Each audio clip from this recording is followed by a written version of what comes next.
Custo de vida, emprego e desemprego, cesta básica, tarifas públicas, salário mínimo. Agora, na Brasil Atual, a análise do DIEESE. E nós vamos conversar agora com o supervisor do escritório do DIEESE em São Paulo, Vitor Pagani. Bom dia, Vitor. Bom dia, Glauco. Bom dia, ouvintes. Vitor, ontem foram divulgados os números do Cadastro Geral de Empregados e Desempregados, o CAGED, de abril, que inclusive deveriam ter sido divulgados em maio. E segundo as estatísticas, o Brasil criou 196.900 empregos com carteira assinada nesse mês. De acordo com o governo, é o resultado da diferença entre 1.850.000 contratações e 1.660.000 demissões. Como é que você viu esses dados, Vitor? Glauco, é o quarto mês consecutivo no ano em que há um saldo positivo, né, o que é decorrência do avanço da vacinação, né, da retomada das atividades, sobretudo no setor de serviço, né, com o relaxamento das restrições sanitárias, né, devido à Covid. Então, é um resultado positivo. Agora, chama a atenção o número, né, de admissões e de desligamentos para que a gente chegue nesse resultado, né? Então, o que indica uma rotatividade muito grande do trabalho no Brasil e uma rotatividade crescente nesses últimos meses, né? Chama atenção também, Glauco, a queda do salário médio dos admitidos, né? Então, quando a gente compara o salário médio dos admitidos em abril de 2022 com abril de 2021, a gente observa aí uma queda de quase 9%, né, do salário médio real dos trabalhadores que estão sendo contratados, né? Isso demonstra, né, como o mercado de trabalho, em que pese tenha esses saldos positivos, ainda segue debilitado, né, e os salários sendo corroídos, né, tendo seu poder de compra comprometido com a inflação, né, que essa alta do custo de vida, a inflação que já supera os 12% no acumulado em 12 meses. Né?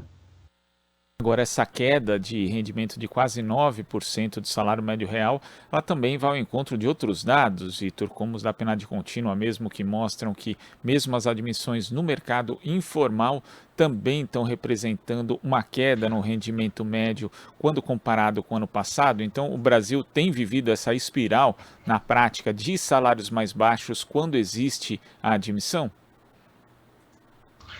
Exato, Glauco. A gente observa que o CAGED e a PNAD começam a convergir, né?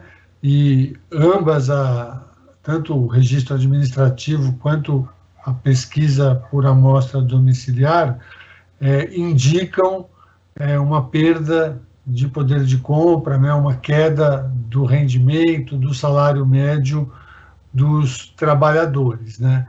O que demonstra, Glauco, que esta rotatividade no trabalho, né, que é a demissão, né, seguida de uma recontratação para substituir o trabalhador demitido, muitas vezes ela ocorre para rebaixar o patamar de salário, né? Então, mesmo que haja uma ampliação do número de postos de trabalho, essa ampliação se dá com redução dos salários, né, de forma que isso acaba não se refletindo na massa de rendimentos, né, na massa salarial geral, né, dos setores da economia, né.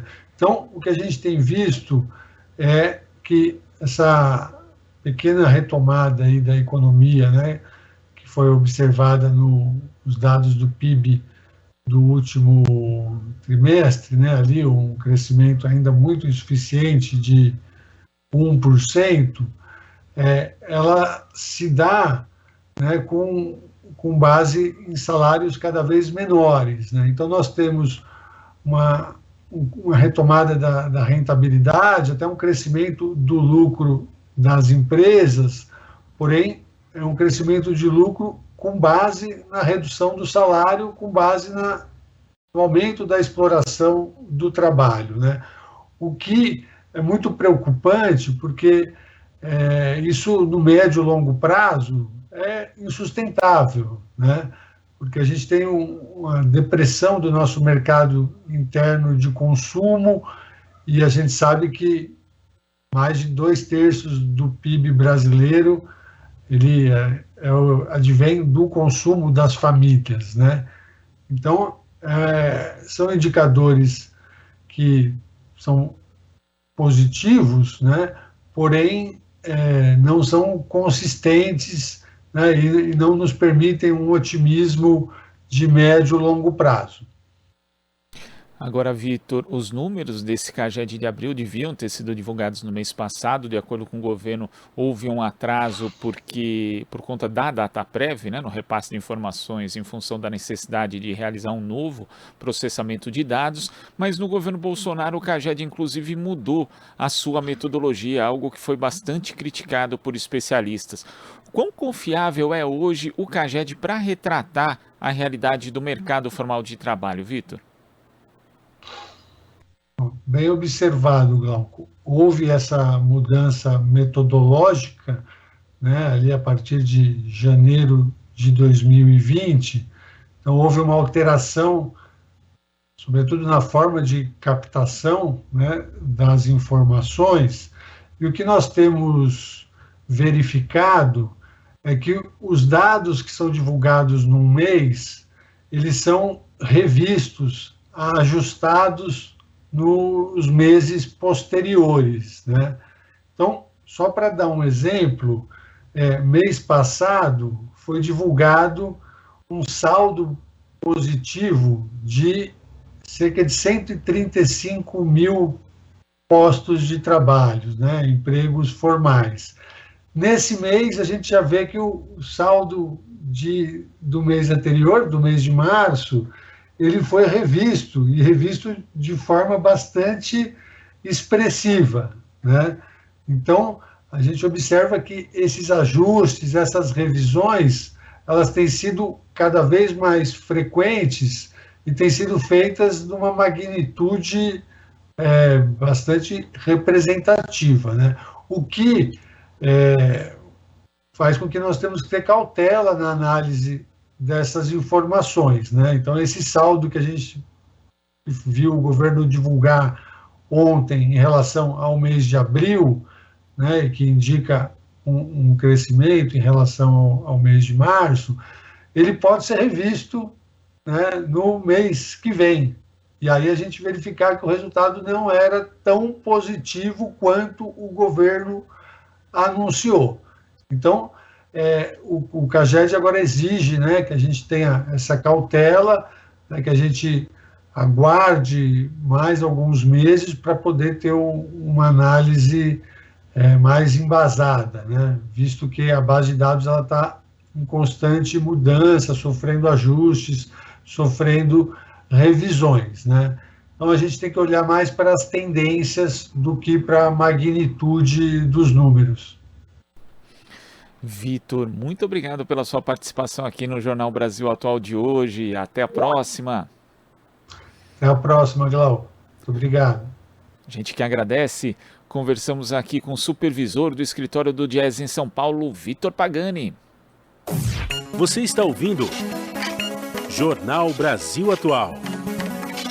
As notícias que os outros não dão.